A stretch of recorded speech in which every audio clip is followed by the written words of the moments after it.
Привет! Сухие пятки, трещины, боль при ходьбе, стыдно обуть открытую обувь из-за некрасивых пяток. Или постоянно рвутся капронки из-за трещин. Это та проблема, с которой сталкивались, если не все, то каждый. И я расскажу, почему трещины могут появляться вновь и вновь при регулярном педикюре. Покажу, как правильно раскрывать трещины и как избавиться от них. Не переключайся. Сегодня интересное, а главное полезное видео без лишних слов. Посмотри внимательно на пятку и скажи, что она тебе напоминает.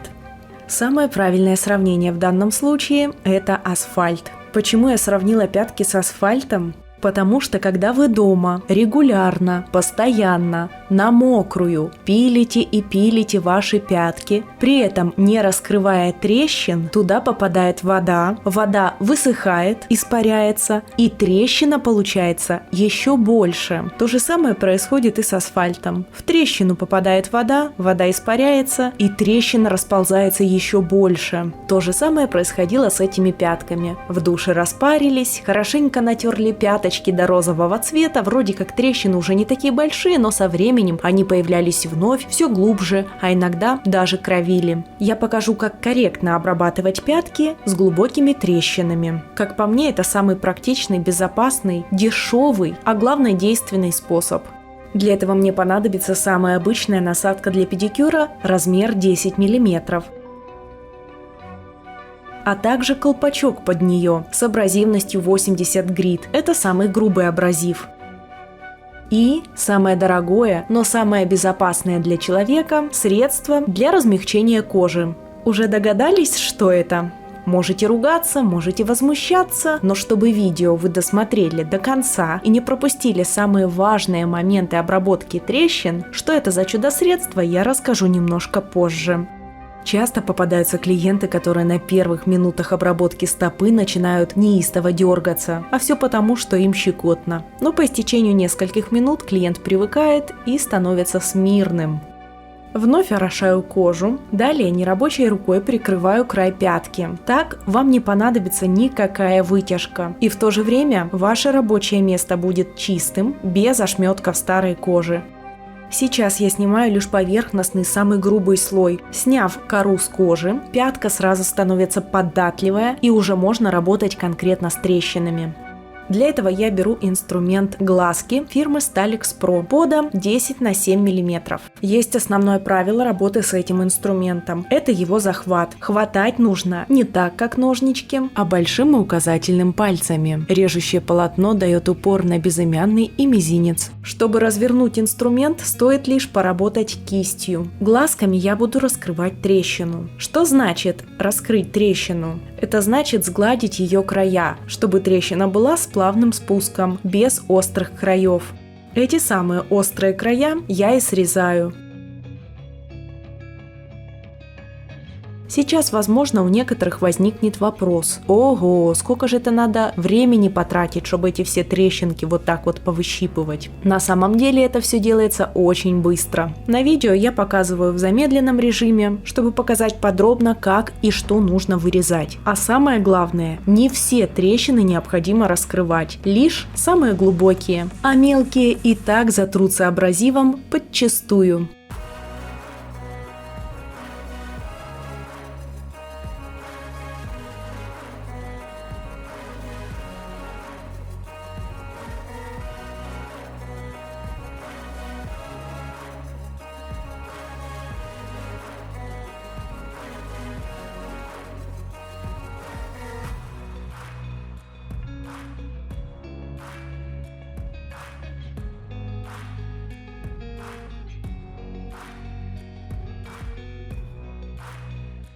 Сейчас в замедленном режиме вы видите, что и как я срезаю. Я работаю лишь по контуру. Вначале двигаюсь вдоль одного края трещины.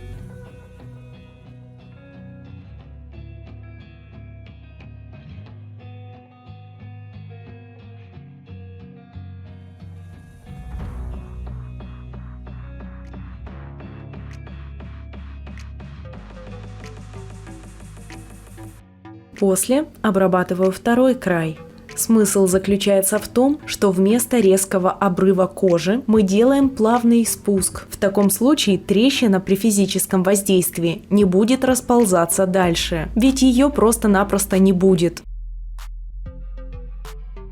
Также очень важный момент – это срезать лишь сухой угол. Не стоит срезать сразу большой кусок кожи. Это может только усугубить ситуацию.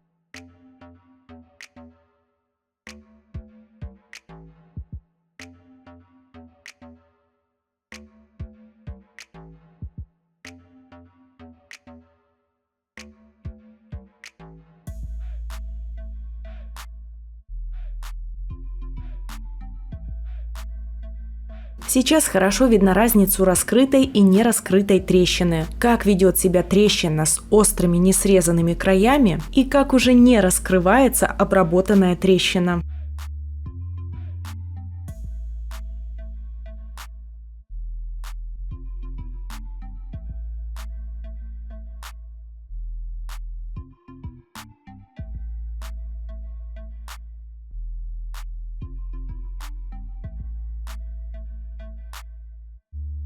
И вот так выглядит пятка после обработки глубоких трещин. Визуально разницы вроде как особой нет, но на самом деле клиент уже ощущает облегчение. При нажатии на пятку кожа не тянет и трещины не расходятся. А пока обрабатываю пятку обычной водой. Именно она является самым безопасным в мире кератолитиком и подойдет даже для клиентов с сахарным диабетом. Кожа размягчается за пару секунд. Снова же закрываем край пятки нерабочей рукой и обрабатываем всю поверхность пяточки. Насадка двигается по узору на коже. Также хочу обратить внимание на положение руки. Для уверенных и правильных движений рука должна быть зафиксирована. Обязательно должен быть упор. При данном захвате упор идет на мизинец. Его я упираю о пятку клиента.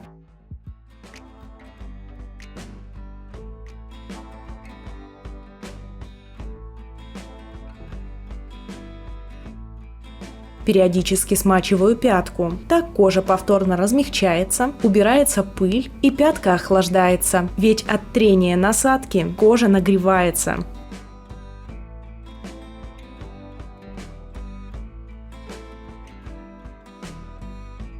Основные движения в педикюре – это по узору кожи. Отклоняемся от этого правила лишь в работе с трещинами. Сейчас насадку веду вдоль трещины, чтобы сгладить края и сгладить саму трещину. Не забывайте, что кожа очень быстро нагревается. Трогайте пальчиком и дайте коже остыть. И такую работу проделываю с каждой глубокой трещиной.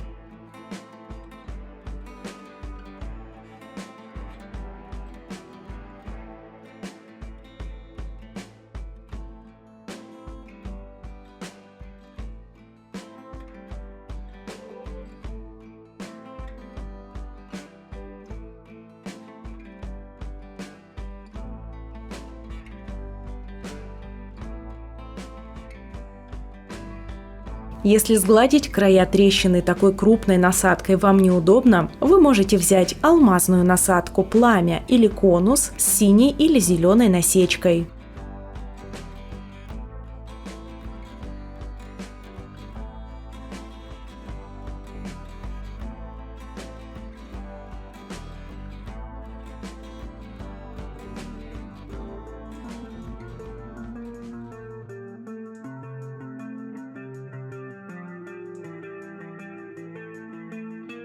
Когда же стоит прекратить работу? Не старайтесь убрать все за один раз. Работать с сухими пятками и трещинами необходимо постепенно. Прекращайте обработку кожи, если она становится уже слегка розоватая.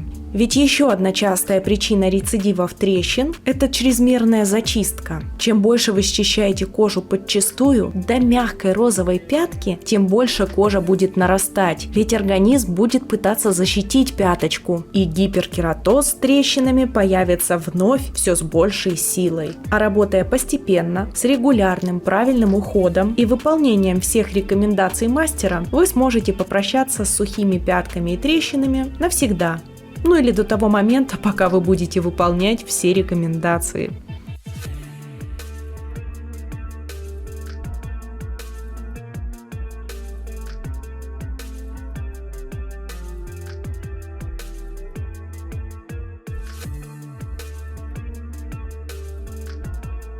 Вижу, что трещинки розовеют, с ними работу я прекращаю, трогаю пяточку, где кожа еще суховата, грубая, желтая и еще воскоподобная, а потом перехожу на доработку всей стопы.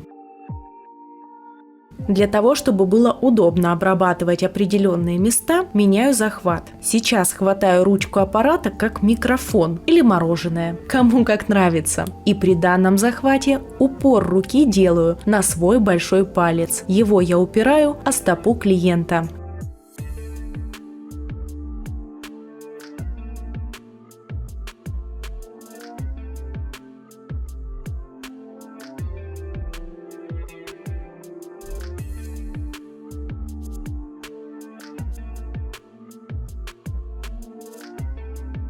Грубой насадкой с абразивом 80 грит работаю лишь с пяткой, плюсневой частью стопы и на мозолях. Мягкую часть стопы этой насадкой обрабатывать нельзя.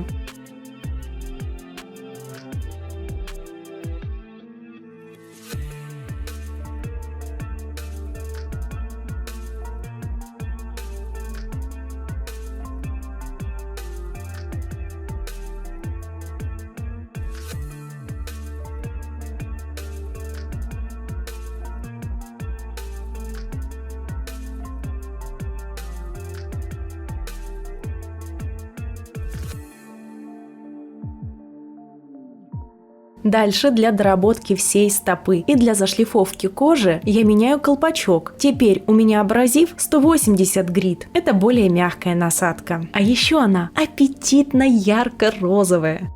Итак, трещинки уже не расходятся, но после грубой зашлифовки всегда необходимо сгладить кожу, что я и делаю мягкой насадкой. Здесь все те же движения, как и в предыдущей насадке, поэтому много говорить и объяснять я не вижу смысла.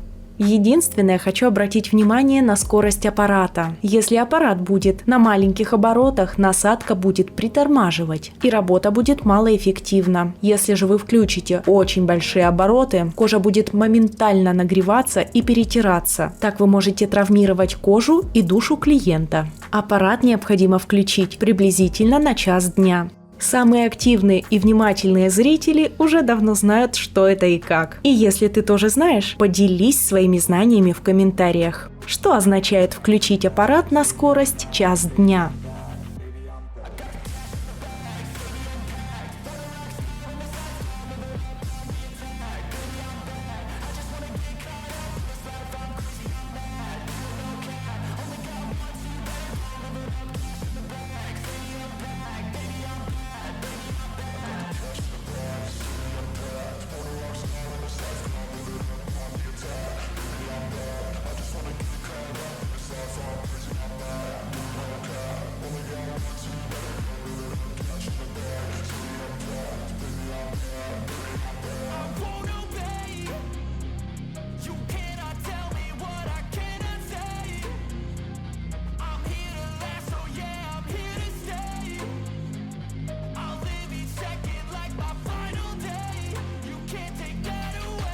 А еще при обработке плюсневой части стопы необходимо кожу натягивать. Выгибайте пальчики, делая натяжку кожи.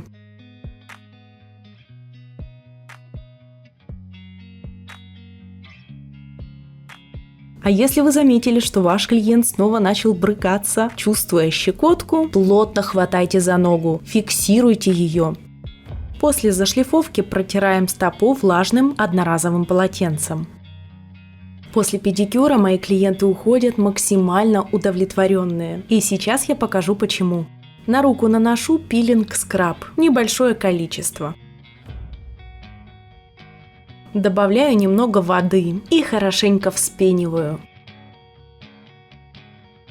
Наношу средство на стопу и начинаю активно массажировать, разминать, мять, чуть ли не тискать своего клиента. Скраб максимально дорабатывает кожу, а я активно массирую клиента. При этом клиент расслабляется, кайфует, и после такого массажа 100% гарантированно к вам вернется, чтобы повторить именно эту процедуру. Ведь кто не любит, когда им массируют пяточки? Далее остатки средства необходимо удалить. Это можно сделать с помощью влажного одноразового полотенца. Но не забывайте, если в вашем скрабе кислотный состав, его действие необходимо нейтрализовать либо спецсредством, либо водой. Кислоту на коже оставлять нельзя. Теперь необходимо кожу полирнуть и напитать растительными, увлажняющими и полезными веществами. Наношу на кожу гидробальзам с растительными маслами. Он как раз отлично подходит для сухой кожи стоп. Распределяю по всей поверхности и полировщиком для кожи втираю бальзам в кожу. Так средство останется на коже дольше, соответственно, эффект будет лучше.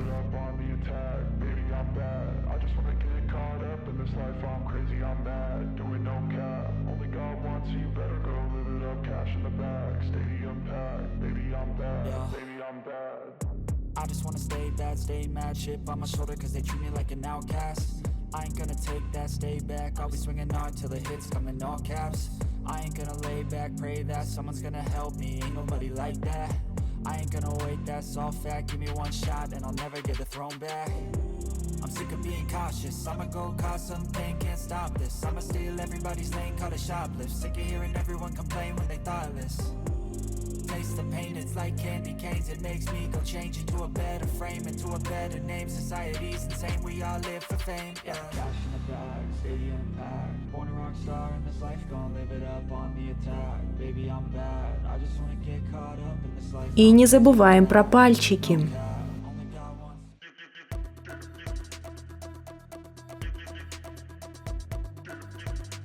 И смотрим на результат работы. Хотя это еще не все. Не выключай видео, чтобы знать, как безопасно отправлять такие пяточки домой. Итак, трещинка уже не расходится. Остались следы лишь от глубоких трещин, но их больше дорабатывать было именно сейчас нельзя, ведь кожа уже чувствительная и розовая. От менее глубоких трещин не осталось вообще никакого следа. Эту трещинку необходимо увлажнять. Также для пятки необходима разгрузка и регулярный педикюр. Повторно на процедуру клиентка должна прийти через приблизительно 25-30 дней. На следующий раз эти пяточки будут выглядеть намного приятней. Трещины будут не такие глубокие, и, скорее всего, на следующую процедуру я смогу избавиться от них полностью. Давайте вспомним же, как это все выглядело раньше. Если честно, на эту кору даже было страшно нажимать. Было такое чувство, что кожа сейчас просто треснет.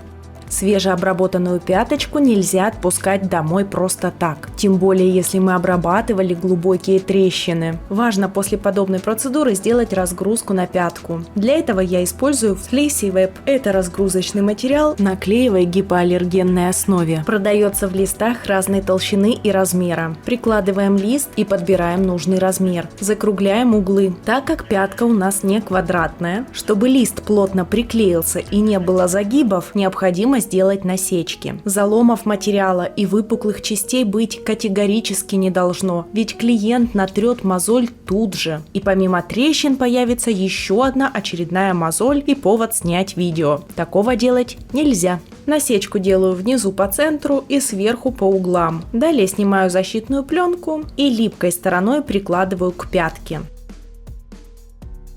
Далее около надрезов по углам делаю еще один надрез и убираю треугольник. Таким образом я соединяю края и предотвращаю тот самый загиб. Так делаю с двух сторон.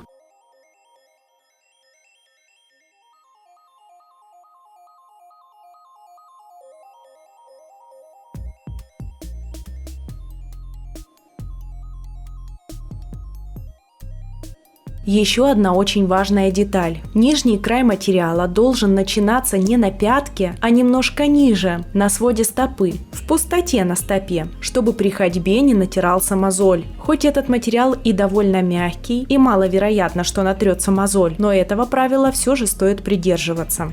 Всю эту красоту необходимо закрепить. И сделаю я это с помощью кинезиотейпа. Не путайте с тейпами для спорта. Именно кинезиотейп отлично фиксирует мои повязки. Купить кинезиотейп можно в медтехнике или в интернете. Это эластичный пластырь для тейпирования. Также кинезиотейп отлично используется для фиксации пятки при большой нагрузке. Отрезаю 2 кусочка нужного размера для пятки. Закругляю углы. Это делается для того, чтобы эти самые углы не отклеивались от кожи и не растрепались.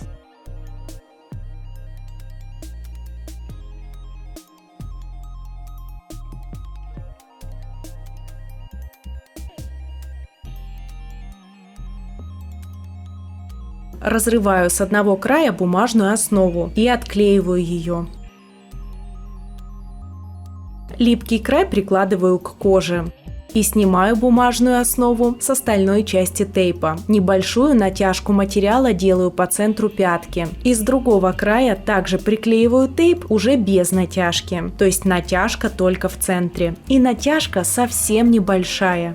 Приклеили, разровняли, прощупали, проверили, погладили ножку клиента, дали рекомендации. І з рекомендаціями і большою любов'ю відправляємо клієнта домой. Сподіваюсь, відео було корисним та сподобалось вам. Всім мира та добра, не перемикайтесь. Далі більше. Па-па! А кстати, при сухих стопах и кератодермии я советую мазь Аркады. Именно мазь.